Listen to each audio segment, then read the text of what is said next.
Black rock desert میں ہونے والا برننگ مین طرز کا فیسٹیول ایک دوسری کمپنی مانچسٹر شہر سے ذرا دور کروا رہی تھی۔ یہ فیسٹیول صرف ایک رات پر مشتمل تھا جو ایک بہت بڑے میدان میں ہو رہا تھا۔ وہ جاب سے گھر جا رہی تھی کہ این اسے لینے آئی۔ ویرا اسے پہلے ہی جانے کے لیے کہہ چکی تھی لیکن وہ نہیں گئی۔ وہ اپنے آپ میں اتنی گمسم سی ہو گئی تھی کہ نہ کسی سے بات کرنے کو دل چاہتا نہ ہی ملنے کو۔ چلو وہاں ساری یونی اکٹھی ہوگی، مرے جا رہے تھے سب وہاں جانے کے لیے۔ آلیان بھی ہوگا وہاں؟ اس نے پوچھا۔ ہونا تو ضرور چاہیے، آلیان بھی وہاں ہوگا یہ سوچ کر این کے ساتھ ہی آ گئی۔ 120 فٹ اونچا برننگ مین میدان کے این درمیان میں استیدا تھا۔ آس پاس آگ کے کئی کرتب ہو رہے تھے، ہر طرف آگ ہی آگ تھی۔ کوئی منہ سے نکال رہا تھا، کوئی ہاتھ میں لے کر اچھال رہا تھا، کوئی کمر کے گرد گھما رہا تھا۔ کہیں آگ کی سائیکل چلائی جا رہی تھی، کہیں آگ سے جلتی تنی رسی پر چلا جا رہا تھا اور کہیں آگ سے جلتے دائروں میں کلابازیاں لگائی جا رہی تھیں۔ ہر 10 قدم پر آگ ایک نئے انداز سے موجود تھی۔ رش بہت زیادہ تھا۔ وہ این اور این کی ایک دوست ساتھ ساتھ گھومتے رہے۔ وہ آلیان کو ڈھونڈ رہی تھی۔ این نے بھی منہ میں تیل ڈال کر آگ منہ سے نکالی اور ایسا کرتے اس کی بھووں کے بال صفائی سے صاف ہو گئے۔ کتنی پیاری لگ رہی ہو اب تم، ویسے بھی تمہاری بھووں پر 4 بال تھے، وہ بھی برداشت نہیں ہوئے تم سے۔ این کی دوست ہنسے جا رہی تھی۔ تم بھی کرو امرہ۔ امرہ نے نام میں سر لگایا۔ کب لگے گی اسے آگ؟ امرہ نے پوچھا۔ 12:01 پر۔ یورپ والے بھی اچھے فارغ لوگ ہیں، پتہ نہیں کیا کیا کرتے رہتے ہیں، امرہ نے تبصرہ کیا۔ سب بہت انجوائے کر رہے تھے لیکن اسے مزہ نہیں آ رہا تھا۔ دنیا انہی کھیل تماشوں سے سجی ہے امرہ، این نے کسی باپے بڈھے کی طرح کہا۔ اچھا، ویسے تم آج کل کس جاپانی فلسفی کو پڑھ رہی ہو؟ امرہ چڑ گئی۔ این نے دانت نکالے جو امرہ کو اچھے لگے، چھوٹے چھوٹے بچوں سے۔ یہ تمہارے دودھ کے دانت ہیں نا؟ نہیں، دانت کے دانت، اس نے زیادہ دانت نمایاں کر کے کہا۔ بہت زیادہ چلنے لگی ہے تمہاری زبان۔ امرہ ہنسی دی۔ بالکل جیسے تمہاری سائیکل چلتی ہے۔ امرہ کی نظریں کار پر گئیں جو منہ سے آگ نکال رہا تھا۔ آگ کو آگ لگا رہا ہے، خدا کرے آگ ہی لگ جائے۔ این کار کے پاس جا کر کھڑی ہو گئی۔ کار کافی کرتب دکھا رہا تھا آگ سے۔ لوگوں کی ایک بڑی تعداد اسے دیکھ رہی تھی۔ سائی بھی اسے وہیں مل گیا۔ تم نے تو کہا تھا تم نہیں آؤ گی۔ سائی کچھ خوش نہیں ہوا تھا اس کے وہاں آنے سے، بس این لے آئی۔ آلیان کو دیکھا ہے تم نے؟ آیا ہے وہ؟ آیا تو ہے، وہ اب پتہ نہیں کس طرف ہے۔ تم نے وہ ڈھانچہ دیکھا ہے جس پر سب اپنی زندگی کے پچھتاوے لکھ رہے ہیں؟ پھر وہ ڈھانچہ پہ جلایا جائے گا، آؤ وہاں چل کر کچھ لکھیں۔ وہ سائی کے ساتھ آ گئی۔ ایک روتے بسوتے آدمی کی شکل کا ڈھانچہ تھا، صرف سر جو میدان میں پڑا تھا اور اتنا بڑا تھا کہ کوئی 100 افراد بیک وقت اس پر اپنے پچھتاوے لکھ رہے تھے۔ میں تاعمر پچھتاؤں گی کہ میں نے تمہارا بہت دل دکھایا، میں تمہارے لیے بہت زیادہ تکلیف کا باعث بنی آلیان۔ سائی کو وہیں چھوڑ کر وہ آلیان کو ڈھونڈنے لگی۔ وہ تو اسے نظر نہیں آیا۔ ویرا اسے پچھ سے نظر آ گئی۔ وہ کسی کے کان میں بات کر رہی تھی اور جب وہ ذرا پیچھے ہوئی تو امرہ کو معلوم ہوا کہ وہ کان آلیان کا تھا۔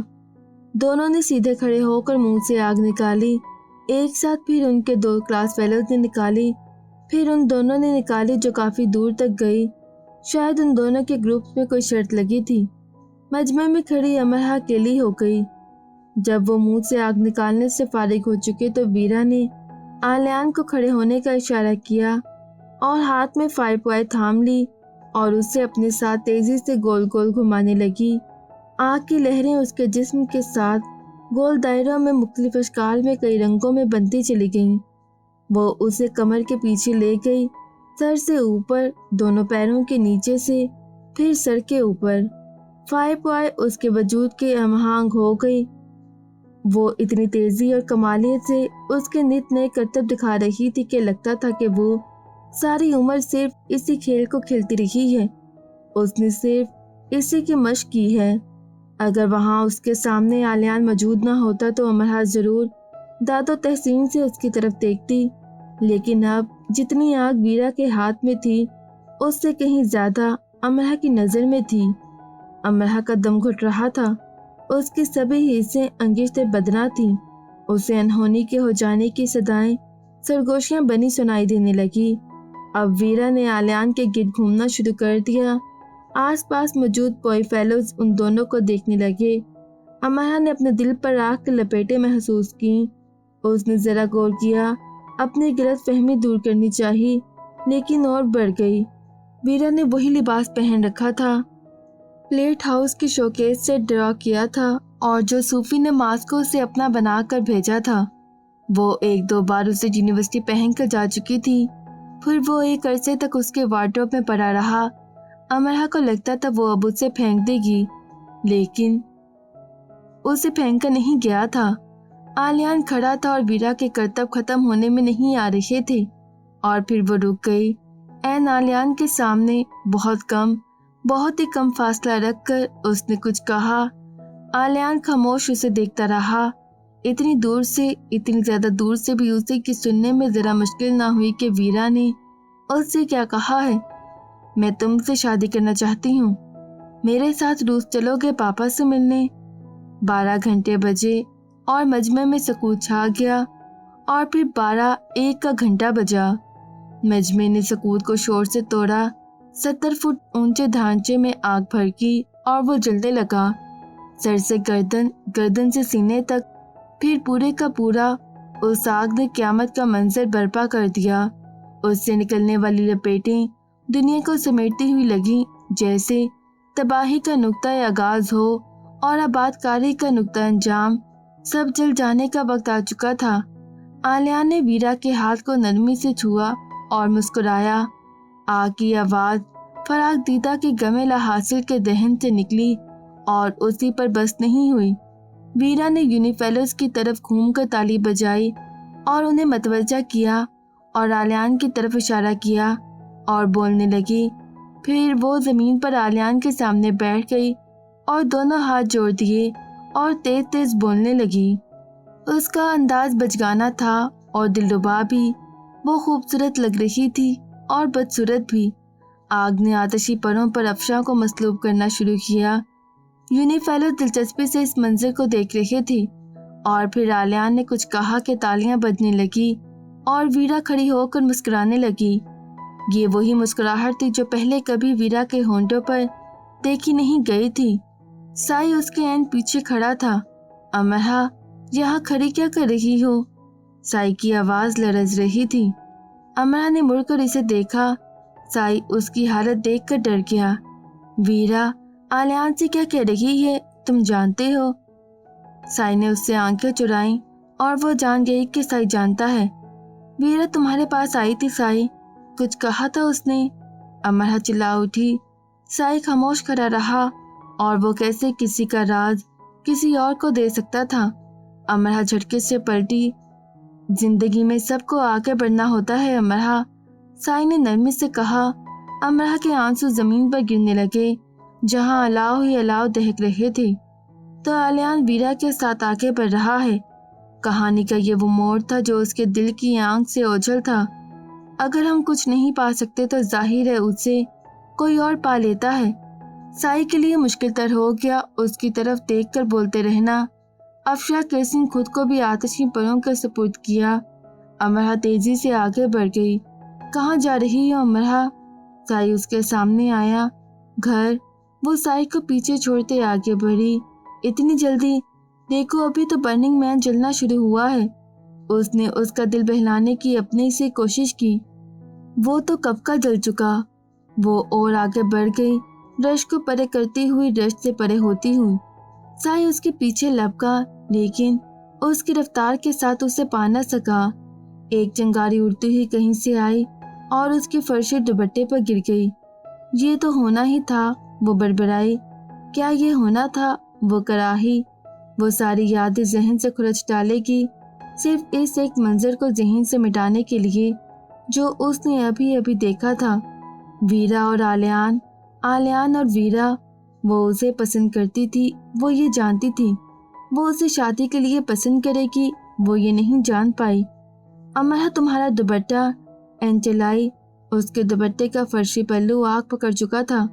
उसके बाल भी पीछे से जल चुके थे। क्या हुआ, नजर नहीं आ रहा? एन उसका दुपट्टा जमीन पर रगड़ रही थी। आ रहा है नजर, जल गई हूँ मैं। सब हाव वाव कर रहे थे, चिंगारियां उड़ रही थी, हर तरफ आग ही आग थी। अमरा सुनो, क्या हुआ है तुम्हें? एन ने उसकी हालत पर गौर किया। उसे जवाब दिए बगैर वो चली आई। आग से भरे मैदान को पार करके उससे बाहर निकलकर उसे टैक्सी के लिए दूर तक चलकर जाना था।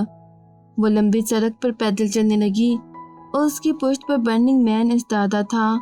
उसे लगा वो हाथ उठाकर उसकी तरफ इशारा कर रहा है। वो देखो, वहां भी कोई जल रहा है और मुझसे ज्यादा जल रहा है। वो मुझसे पहले जलकर राख हो जाएगा। उसे पैदल चलने में कोई कबाहत ना हुई, क्योंकि उसे मालूम ही नहीं था कि वो क्या कर रही है। उसके महसूसात चला रहे थे कि उसने देर कर दी। उसकी आंख की पुतली उससे बार बार चंद मनाजिर दिखा रही थी। वो झुककर उसका मास्क उठा रहा है। वीरा उसके आगे खड़ी हुई है। वो हजारों की परेड में उसे ढूंढ रहा है। वो हजारों के मजमे में वीरा का हाथ नरमी से थपक रहा है। वो उसके कमरे की खिड़की से कूद रहा है। वो उसे खिड़की से रुख मोड़े जा रहा है। दूर, बहुत दूर, वो बहुत दूर जा चुका है। और ये रात के आखिरी पहर का किस्सा है। आंसू टप टप उसकी आंखों से गिरने लगे। उसने बॉक्स खोला और सबसे पहली चीज जो उसके हाथ में उठानी चाहिए वो रोल हुआ कागज था। उसने उसका रिबन खोलकर उसे अपने सामने फैला लिया और घुटनों के बल नीचे ऐसे बैठ के जैसे अकीदत के पेश नजर ऐसा करना लाजमी था। स्वीडन जाते मैंने ट्रेन में बैठे बैठे इसे बनाना शुरू किया था। फिर जहाँ जहाँ मैं गया ये मेरे साथ रही। मैंने हर खूबसूरत जगह रुककर इसकी नोक परख संवारी। दरिया के साथ साथ चलते मैंने इन बेलों में रंग भरे। चारों तरफ पहाड़ों में घिरकर मुझे इन बेलों पर फूल बनाने का ख्याल आया और हजारों के हजूम में घूमते मैंने उसके हेड के गिर्द रिबन लपेट दिया। और ये जमीन को छूती पोशाक देखो। मैंने ये सोचने और फैसला करने में काफी वक्त लिया कि ये जमीन को छुएगी या नहीं। और क्या तुमने कभी फूलों को कमर के गिर्द लपेटा है? देखो, इस फ्रॉक पर कमर के गिर्द लिपटे ये कैसे लग रहे हैं। उसके हाथ से बना स्केच उन दोनों के दरमियान रखा था और वो दोनों बर्फ के ढेर पर बैठे थे। वो एक एक जुजियात पर उंगली रख रख कर बता रहा था कि कहाँ और कैसे उसने क्या क्या बनाया। अगर वो ना भी बताता तो स्केच अपनी जबान से उसे सब बता रहा था, जिसमें मैनचेस्टर यूनि की इमारत का धुंधला मंजर था और जिसके दर दीवार से जमीन से फूटती फूलों से लदी दिलकश रंगों वाली बेलें लिपटी थी, जैसे वो कदीम लेकिन बार बार दोहराई जाने वाली दास्तान की शाही रियासत का महल हो। एक लड़की जिसके पसे मंजर में ये सब था, जमीन को छूती पोशाक जो कमर से चुस्त और फूलों से लिपटी थी। उसका हाथ गोल हेड के किनारे पर था जो उठे हुए सर से गिरने के करीब थी। लड़की के लंबे बाल उसकी पुश्त पर बिखरे उसके कुदरती हुस्न की गवाही दे रहे थे। वो अमरा थी। कैसी है? उसने बहुत शौक से पूछा, उसके ख्याल के मुतालिक जिसकी कहानी वो बना कर लाया था। अच्छी है, तुम जरा तफसील से देखो। उसे जैसे मायूसी हुई। उसकी बनाई कहानी में छुपी कहानी पढ़ी क्यों नहीं जा रही आखिर? बहुत तफसील से देख चुकी हूँ। उसने लापरवाह नजर आने की कोशिश की। तस्वीर में यूनिवर्सिटी के अंदर से एक तकरीबन ना नजर आने वाला साया लड़की की तरफ बढ़ता नजर आ रहा था, जो फूलों और बेलों का हिस्सा लगता था और जिसे पहली नजर में देखा नहीं जा सकता था। अमरा ने खुद को देखने से पहले उस शख्स को तस्वीर में देख लिया था। वो आलियान था जिस पर उसने उंगली नहीं रखी थी और अमरा ने नजर रख ली थी। उसे एक पल लगा था सब समझने में। वो सब जान गई कि वो उसकी खिड़की के नीचे खड़ा मुस्कुरा क्यों रहा है। वो यूनी में उसके पीछे पीछे क्यों रहता है। वो कहीं से भी गुजरे वो सामने कैसे आ जाता है। वो शू स्टोर में उसकी मेहनत करने क्यों आया था कि वो उसके साथ चले। मैनचेस्टर में पहली बर्फबारी देखते ही उसे अपने चारों तरफ महसूस करते ही, बर्फ पर गिरकर बैठते ही उसने सब जान लिया था। उसके हाथ में उसकी हर जंबिश, हर जुमले का जवाब आ गया था। वो कहानी समझ चुकी थी जो अभी समझाई ही नहीं गई थी। उसी वक्त वो दो हिस्सों में तकसीम हो गई। वो अपने पीछे उसके कदमों की चाप न सुनती तो बेचैन हो जाती। वो सामने ना आता तो कोई और सामने आता, उसे अच्छा न लगता। वो उसे ढूंढ ना लेता तो वो खुद को उससे करीबो जवार ले जाती कि वो उसे ढूंढ ले। जिस जगह वो उसे हाय कहने के लिए खड़ा होता, उस जगह को वो बहुत दूर फासले से ही अपनी नजरों में रख लेती और उस पर नजर पड़ते ही वो पुरसुकून हो जाती। वो फासलों से उसे देखती और करीब जाने पर लापरवाह बन जाती। ये पहला हिस्सा था एक ऐसी लड़की का जिसे ये सब अच्छा लग रहा था, या जिसमें वो खुद को बेबस पाती थी कि बस इसे यही तो करना है। और एक दूसरा हिस्सा था उस लड़की का जो खौफजदा थी, उस ख्याल से जो उसका ज़हन उसे सुनाता रहता था कि उसे लौटकर वापस जाना है और अपने साथ वो उसे नहीं ले जा सकेगी, क्योंकि वहाँ कोई उसका खुले दिल से इस्तकबाल नहीं करेगा। वो उस तस्वीर की तफसीलात भी जान गई थी। वो उसे बता रहा था कि उसके आने से उसकी दुनिया बदल गई है, रंगों और फूलों से सज गई है। तुम्हारी आंखों की चमक मेरी दुनिया की हर चीज को मुनव्वर कर रही है। इसीलिए वो तो सूरज को देख रही थी और वो उसे देख रहा था। उसने उस तस्वीर को उन सब खूबसूरत जगहों पर बैठकर बनाया था जहां जहां वो चाहता था कि वो उसके साथ हो। वो उसे साथ ले गया था। स्वीडन से सिर्फ यही लाए हो मेरे लिए? ये सिर्फ नहीं है। उसका मुंह बन गया। वो बहुत उदास हो गया। तुमने कभी आर्ट की कोई किताब नहीं पढ़ी? हर तस्वीर बोलती है। वो उदासी से ही गोया हुआ। जो कहानी वो लिख कर लाया था, अमरा ने उसे नहीं पढ़ा था। मुझे इंसान की ज़बान समझ में आ जाए, यही काफ़ी है। उदासी को झटक कर उसने एक नई दास्तान क्रॉस बैग में से निकाली और ऐसा करते वो बहुत खुश था। उदासी खत्म हो चुकी थी। जैसे वो जानता था ये जादू जरूर चलेगा। वो एक लकड़ी का पुल था जो बहुत बड़ी झील के ऊपर बना था। पुल के उस तरफ एक लड़का खड़ा मुंह पर हाथ रखी किसी को आवाज दे रहा था। पुल के दूसरी तरफ जंगल और पहाड़ थे। एक दरख्त के पीछे एक लड़की अपनी हंसी दबाती छुपी खड़ी थी। वो कितनी जुबानें और दास्तानें अपने साथ लाया था। वो उसे क्या कुछ सुना रहा था, क्या कुछ बता रहा था। जैसे ही उसने खुद के और अपने दरमियान उस मॉडल को निकाल कर रखा, अमरा ने अपना सांस गुम होते पाया। तो क्या वो अभी भी उससे सवाल कर देगा और उसे इनकार कर देना होगा जैसा कि उसने सोच रखा था? ये ख्वाब इतनी जल्दी खत्म हो जाएगा, फिर वो ऐसे उसके पास नहीं रहेगा। ये किस बच्चे के लिए लाए हो? उसने संगदिली से उसका ख्वाब तोड़ दिया। बच्चे?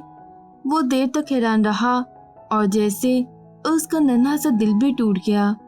तो ये खिलौना नहीं है? उसने मजीद उसका दिल तोड़ दिया। वो उसकी मशक बहुत पहले से ही करती रही। नहीं, ये एक तस्वीर की अमली सूरत है अमरहा। इसे छुआ जा सकता है, समझा जा सकता है और बदला भी जा सकता है। देखो, पुल के इस तरफ खड़ा ये लड़का उस लड़की को आवाज दे रहा है जिसके साथ उसे मछली का शिकार करना है, या झील के पानी में पैर डुबो कर बैठना है और सूरज को चढ़ते और ढलते देखना है, या जंगल की तरफ हाथ पकड़ कर ले जाना है और तितलियों के पीछे भागना है। तो खिलौना ही तो हुआ ना। तितलियों के पीछे बच्चे ही तो भागते हैं। बच्चे नहीं अमरहा, मासूम दिल तितलियों के पीछे भागते हैं।